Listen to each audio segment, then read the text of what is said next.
this is now officially the start of algebraic fractions. Okay, we're going to be doing butterfly fractions, then we're going to be doing plus and minus fractions, and then times and divide fractions, and then you're going to do a bunch of practicing on that. So starting off with butterfly fractions, this you actually did do in grade 8. Okay, if you belonged to me in grade 8, if you were 8WI, then you will know what I'm talking about when I say butterfly fractions, I'm hoping. If you didn't belong to me, then maybe your teacher also called it butterfly, maybe they didn't, but this is basically the type of fractions where you have many terms over one single term. Okay, and your plan, or what you need to do, is you first need to split the fraction up. I'll show you what I mean by that, and then use quotient law to simplify each of the new fractions. So I know quite a few of us have probably forgotten what I mean when I say quotient law. Hopefully not, because it will be in your paper 1 June exam. Okay, quotient law, this is the law that helps us to figure out what we're supposed to do when we divide an algebraic term by another algebraic term. Okay, so with quotient law, what you do is you split it up into the coefficients, the signs, okay, and the coefficients, and then the letters, the variables. Okay, so with the signs, a quick reminder, a positive divided by a positive is a positive. Okay, a negative divided by a negative is a positive, and if you have two different signs, so negative divided by a positive or vice versa, you get a negative. Okay, so that's what we do with the signs. First check, what will the sign of your answer be? Then with your coefficient, you just simplify like a normal fraction. Okay, you divide. You would simplify like a normal fraction. I'll show you, I will do some examples, don't stress. And then the letters, this is the part that gets tricky. The letters is where quotient law comes in. And quotient law says when you divide two things with the same base, you subtract the exponents. Okay, so for the letters, you're going to subtract the exponents.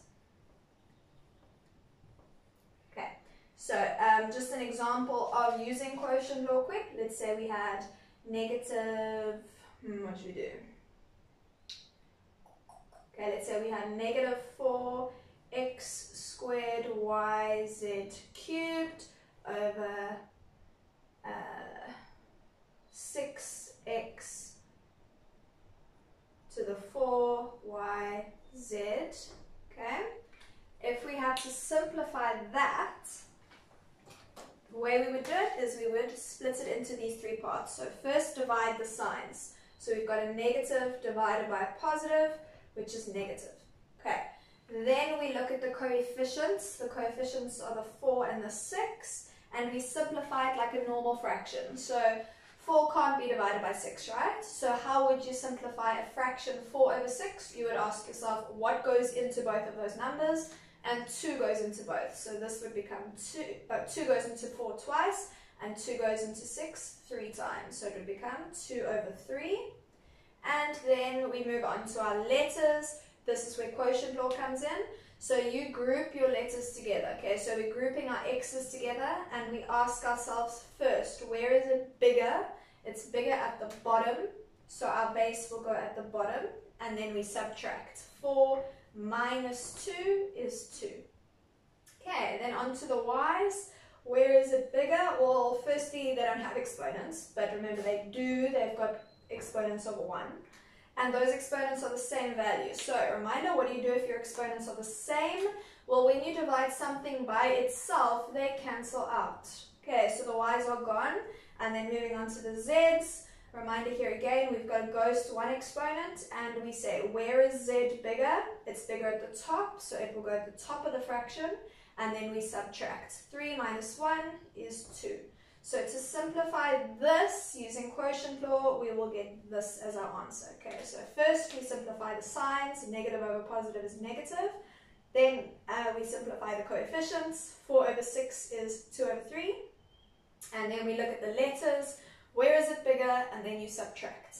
Okay, so that's all there is for quotient law. So I'm going to pause you, write down a few examples, and we're going to do them together.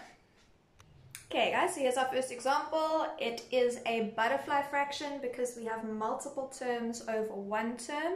And step one when we deal with a butterfly fraction is to split it up, and this is where the word or the name butterfly fraction comes from. Now I know we spoke about this last year, it doesn't really look like a butterfly, but a few years ago one of my kids told me it looked like a butterfly, so I'm just sticking with butterfly. Okay, so we've got 3a cubed over 6ab, this is the way we split it up, and then we're going to do negative 2ab squared over 6ab, and then the last one 6ab over 6ab. Okay, so we split it up like that. I'm going to keep with the color coding. You obviously don't have to do that. You deal with your book the way you want. Okay, but I like to color code. So we split it up. We've got 3a cubed over 6ab. And then my next fraction, we're never really sure what to put in between our fractions. Now, the way you decide what sign goes here is based on the sign of the numerator of the next term. So because this is a negative, we're subtracting our next fraction. And our next fraction is 2ab squared over 6ab. Oopsie, I said I was going to color code and then I forgot to. Okay, it should be red. Okay, negative 2ab squared over 6ab. And then our last fraction plus 6ab over 6ab. Okay, so step one was to split them all up, and step two is to use quotient law in order to simplify each of those. So starting with the first one, signs first, we've got positive over positive. The first fraction will be positive. Moving on to the coefficients, 3 over 6. 3 can go into 3 once, and 3 goes into 6 twice, so it becomes 1 over 2. And then last off our letters, starting with A. A is bigger at the top, so it'll go at the top. And then we subtract 3 minus 1, it's A squared. And then B, because there's only one B, there's no B at the top, so we're just going to put our B back where it was. We didn't touch it, we didn't change it. Okay, next term. Subtracting a positive over a positive. So we're subtracting a positive fraction, and that positive fraction, 2 over 6, simplifies to 1 over 3. A over A, it's the same, so it cancels. And then B squared over B, well, it's bigger at the top, so it's going at the top, and then we subtract 2 minus 1, and we get 1. Okay, and then our last term.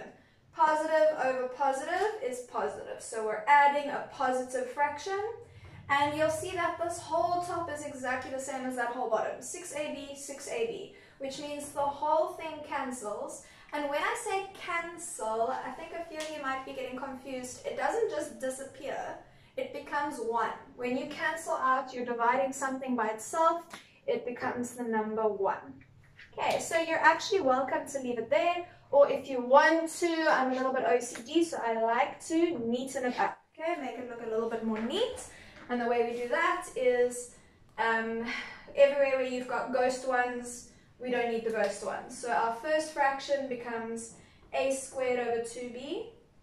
Our second fraction becomes just b over 3. And then our last fraction, this is not a ghost one. It's only a ghost one if it's attached to a variable. This is not attached to a variable, so we get just 1. Okay, so that's your first example. A little bit of an easy one. I'm going to do one that's slightly trickier just because the signs can get a little bit confusing. So we're going to do a second example. Okay guys, so here is our second example. We've got 12x cubed minus 6x squared plus 3x all over negative 4x squared. So remember I said it was going to be tricky because of the signs.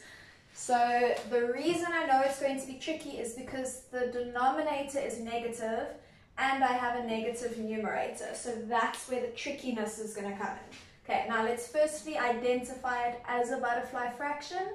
I do have multiple terms over one term. Okay, so this is a butterfly fraction. Now what do? We split it up. So we're doing 12x cubed over negative 4x squared. We're doing negative 6x squared over negative 4x squared, and then we're doing 3x over negative 4x squared. Okay, so let's go ahead and write those out. So we're going to have 12x cubed, over negative 4x squared. Don't forget this negative at the bottom, please. Then my next fraction, we're subtracting 6x squared over negative 4x squared.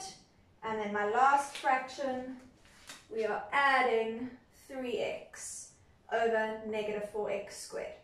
Okay, now I'm going to go quite quickly through the quotient law because I'm hoping that we're feeling a little bit familiar with that. We've been doing it now for 2 years, so you should be feeling a bit good about that at least. So my first fraction is going to turn into negative 3x, just negative 3x. Next fraction, I'm subtracting. Positive over negative is negative. Now, negative, that doesn't mean anything. We've got to put it in brackets. 6 over 4 becomes 3 over 2. And x squared over x squared cancel. And then my last term, we are adding. Positive over negative is negative. Again, can't have just two signs next to each other, so we're plussing a negative number. 3 over 4, can't simplify. And x squared will go at the bottom. 2 minus 1 is 1. So we've got our three fractions here. And now we do have to neaten this up. Okay, you cannot leave your answer with brackets in it. You've got to sort out the brackets. Now, it's not so tricky to sort this out. All you have to remember is when you multiply signs, what happens. So remember, something written next to a bracket means times. We are multiplying a negative by a negative there. And here we are multiplying a positive by a negative. So that means that this is going to become negative 3x. Negative times negative is plus. And then our fraction, 3 over 2. And then the last one, positive times negative is negative 3 over 4x. Okay, and that's it. This is about as tricky as the butterfly fractions can get. We will get trickier fractions, but in terms of butterfly fractions, this is as hard as it gets. It is also grade 8 work, so hopefully this is just a nice little reminder. This should not be the first time you're seeing this. Okay, so I will send you this video. I'll send you a worksheet that I want you to do that also has notes at the top explaining what I've just shown you on the board. For those of you who are maybe struggling to get to use the videos, I've now done an explanation at the top of every worksheet as well. And yeah, let me know if you get stuck. Please ask for help. You're being very quiet. I've only got a handful of you guys that are actually communicating with me, so please do ask for help. The only way I'll know how you're doing is if you tell me, okay? And I desperately want to make sure everybody's doing all right. Okay, guys, so good luck. Let me know.